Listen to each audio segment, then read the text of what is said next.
That's comedy. So Danganronpa is quite an interesting series, in that for whatever reason, there are numerous novels with its characters and settings. Now most people are aware of some of them, like the non-canon novel in the second game, where it detailed the life of a certain student. Watch out. However, what most people don't know is that there exists an actual novel written by the creator himself, which details the events leading up to the first game. And yep, it explains some questions you might have had after Danganronpa 1. I mean, the creator wrote it, so of course it's gonna have some juicy tidbits, and it also features the same artist for the series who, exposes his, kink. The man really likes his thighs, huh? Now unfortunately, no English release for this exists at the moment. However, as you do on the internet, there are numerous fan translations online, and honestly it's not that hard to find them. I am also aware that there is a fan game being made with the original sprites and so on, but last I checked it was still a work in progress. So for now, I'll just be using footage from the first game in the background. And by the way, this novel will heavily spoil the first Danganronpa game, so if you don't want any spoilers for it, or haven't watched my video, click away now. Okay, buddy? So the novel itself opens up with Junko and Oshima, the ultimate despair. Well, despair-gasming, I think. And from the writing, well, I can see this is gonna be a dark story. The opening chapter is sort of an introduction to the premise, and that this novel will heavily show more of her character and the extent of her madness. And I don't know about you, I kinda wish this was in some way shown in the game. Me personally, I always felt the Junko outside world thing felt rushed if you looked at the video games only. Oh, that again? So Junko talks to herself, hyping herself up for some evil plan she wants to commit to cause more despair. However, in the next chapter, we see the original director of the Hope's Peak Academy, Jin Kagiri, having a meeting with 300 staff of Hope's Peak and how they're gonna hush up the first ever killing game. Now, dear viewer, if you're someone who just played the games and are thinking, what the heck are they talking about? The first killing game? 300 staff members? Well, this is a prequel when the school was actually a school, where they looked after kids with ultimate talents. And the first killing game, well, Junko herself caused it, and although not in depth here, it is shown in very graphic detail in the DR3 anime. So the academy then decides to hush up the murders, since, well, it's kinda bad publicity and might get their school shut down. But then again, the novel jumps to another perspective, with a brand new protagonist, Ryoko. And she has the amazingly unique background of having amnesia.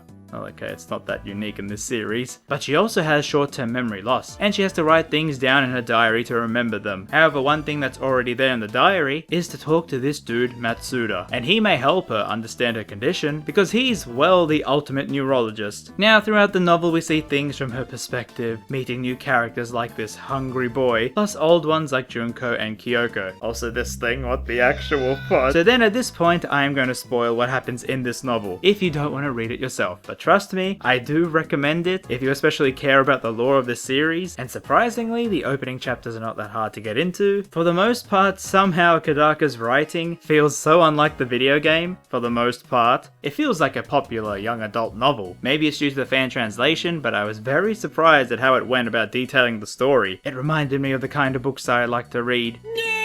But I will admit, nothing beats the visual novel genre, in where you get added music, visuals, and voice acting, making the games a lot easier to read through. So then here I'll go over the main story points the novel talks about. Its whole purpose is to show how absolutely crazy Junko is, and the extent she goes for her despair-gasms. It also explains some of the mysteries from the games that weren't really detailed that well in them. So pretty much, Junko brainwashed some students to killing each other in the first ever killing game. The brainwashing is shown in the DR3 anime. But this wasn't enough for her, and Junko wanted more, so begins her plan for the world to feel despair. Now Matsuda himself was actually indebted to Junko, as she was there for him when he was left all alone as a child, and as such, he was killing people who got too close to uncovering the truth about the first killing game, as he was trying to cover it up and protect her. During this time also, Ryoko herself notes how she sees Junko and Matsuda actually kiss, and this annoys her because she has some crazy love for the guy. However, the big twist is, well, Ryoko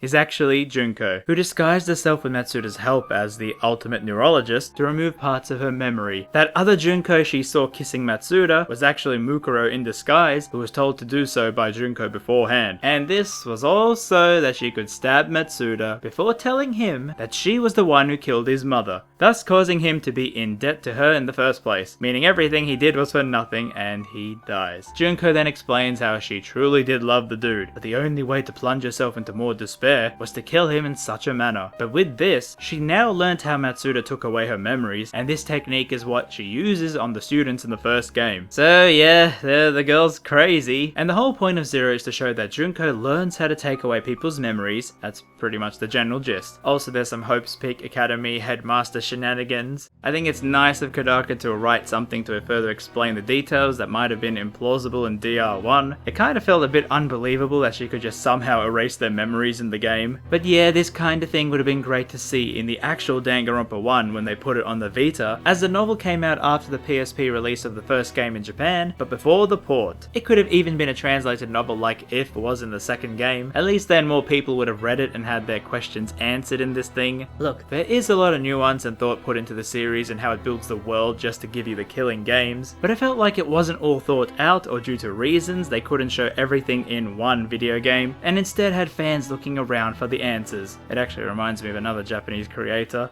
So yeah, that's pretty much Danganronpa 0. I mean, it is canon, and it does explain some questions you might have had, and maybe it does a better telling of how absolutely crazy Junko is. It's not the perfect light novel or anything like that, and there's still plenty of questions it could answer, but I think it's still good that the creator actually made this for fans. Now then, I want to talk about my video covering the first two games. Firstly, holy moly, I keep forgetting how many people love this series. Secondly, yes, I stuffed up and forgot to clear the text to skip spoilers in the video itself, which is annoying because this is the one game where it matters the most. And thirdly, yes, my summary of certain events was a bit paraphrased. This is actually to address something I do on my channel a lot. When I make videos, I try to think of how I can show the game to people who have never played it, and I guess that's my mistake, because in a spoiler section, the viewers there would mostly be from people who have already beaten the game. I try and imagine there are some who still watch but won't play the game themselves. At least there will be some surprises when they get to spoiler sections, which might seem like to fans that I don't know the story. Trust me, this is my second favorite franchise of all time. I am aware of things, but I do admit I paraphrased a bit too much on it.